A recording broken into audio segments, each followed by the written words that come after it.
C'est-à-dire, on avait posé la question. Est-ce qu'une maman, qu'est-ce qu'une maman? Et on a dit qu'une maman, c'est la femme qui a porté un homme ou bien une fille dans son ventre durant des mois. Elle a accouché, elle a souffert. Maintenant, nous sommes demandés plutôt et poser la question à savoir si aujourd'hui on pose la question entre la Bible et le Coran, est-ce que vous, les deux livres-là, vous êtes aptes à conduire l'humanité? Les deux ont dit oui. Les chrétiens disent non, c'est la Bible qui doit conduire l'humanité. C'est la Bible qui parle de la vérité. On a compris.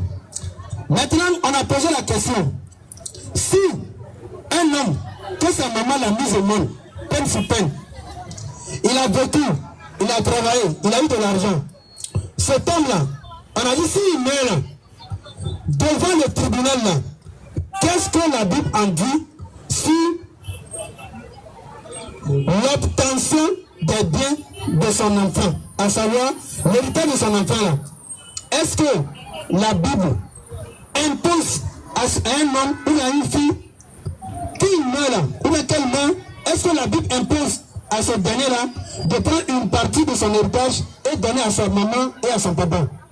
Si c'est vrai, ou si il y a ce verset, ou si la Bible s'est prononcée sur ça, nous demandons à la communauté chrétienne de nous chercher le verset où le Dieu de la Bible, il a dit, il a recommandé, il a imposé aux humains que si vous mourrez, vous avez l'obligation de laisser une part de votre héritage à votre maman et à votre papa. Apportez votre preuve. Coran chapitre 2, le verset 180. On vous a prescrit, quand la mort est proche de l'un de vous, et s'il laisse des biens, de faire un testament en règle en faveur de ses pères et mères et de ses plus proches. Donc, la Bible et le Coran, les deux se veulent être des livres spirituels et le mal physique dogmatique. Donc, de ce fait, les deux livres ont le devoir, l'amabilité par la suite, de nous donner quelle est la solution. Si un homme qui meurt, qui laisse son héritage, sa maman, son papa là, ont-ils le droit de prendre une partie de son héritage, oui ou non? On a vu que le Coran a répondu favorablement que si un homme meurt, il a laissé un héritage, qu'on donne une partie à sa maman et à son papa. Surat 2, verset 180. Prenons là, surat 4, verset 11.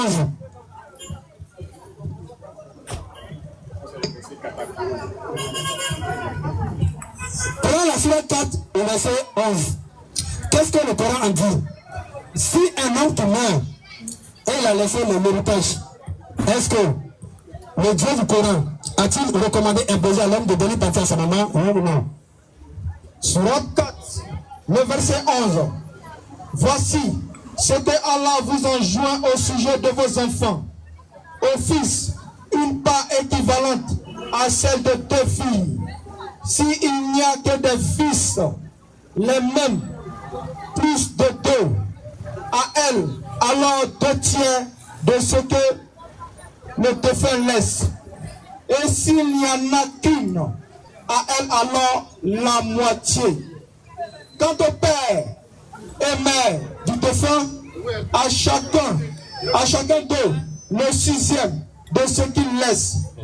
Donc, par nécessité, nous faisons appel à toute la communauté chrétienne mondiale de nous donner un verset de la Bible qui impose à l'homme qui est mort de donner une part de son héritage à sa maman et à son papa.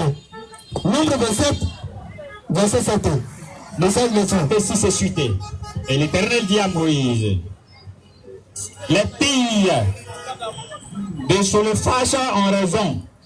Tu leur donneras en héritage une possession parmi les frères de leur père. Et c'est à elles que tu feras passer l'héritage de leur père. Tu parleras aux enfants d'Israël et tu diras, lorsqu'un homme mourra sans laisser de fils, vous ferez passer son héritage à sa fille. Ici, dans la Bible, c'est le Dieu de la Bible qui répond à la question à savoir que si un homme qui meurt et il a laissé ses biens-là, a-t-il le devoir obligatoire de donner une part de ses biens à sa maman et à son papa? La Bible répond, le Dieu de la Bible répond dans Nombre 27, verset 7, ceci. Que tu vas donner une part à qui? La suite. À sa fille.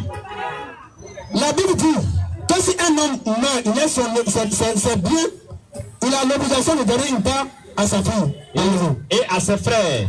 La Bible dit que l'homme a l'obligation de laisser une part à ses frères. S'il n'a pas de fille, vous donnerez son héritage à ses frères. La Bible dit que s'il n'a pas de fille, vous donnez son héritage à ses frères. Et s'il n'a pas de frères, la Bible dit que si l'homme qui est mort, qui n'a pas de frère, vous donnerez son héritage aux frères de son père. Vous allez donner son héritage aux frères de son père. La Bible continue.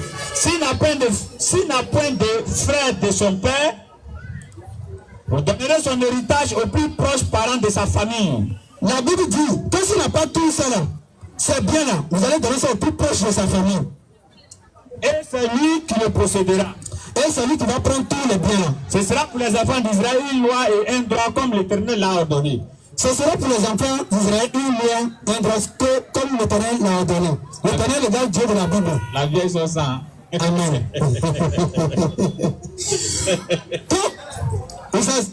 Tu vas récapituler ou on va récapituler Il faut récapituler. Parce que là, les chiffres en bout. La vieille est sortie ça. La vieille, elle est sortie ça. Pour ceux qui ne comprennent pas le Michi qui nous suivent à travers le monde entier, vous savez que dans ce partage qu'a ordonné le Dieu omniscient de la Bible logique, le Dieu loyal, il a cité toute personne, même aux proches. Mais ça dit, l'homme il était ici, hein. Genre l'homme il habitait à côté de toi. Il est mort. Le Dieu de la Bible là, il a dit que toi qui es son voisin là, tu dois hériter ses biens. Mais dans ce partage là, il n'y a pas une seule partie, une miette, que le Dieu de la Bible, il a imposé, lui ordonné de donner au papa et à la maman du défunt. C'est là nous les musulmans nous posons la question. Si nous n'avons pas le Saint-Esprit là, le premier pasteur du monde, le pape qui se trouve à Rome là, s'il a un verset dans la Bible, où le Dieu de la Bible qui est censé être loyal, logique, être omniscient, s'il a donné un verset dans la Bible aux chrétiens qui leur impose comme devoir de laisser une part de leur bien à leur maman, comme leur papa, de nous faire sortir le verset là. C'est ça que nous en attendons. C'est un défi lancé par votre frère Ismaël Kossi, un ancien chrétien converti à l'islam.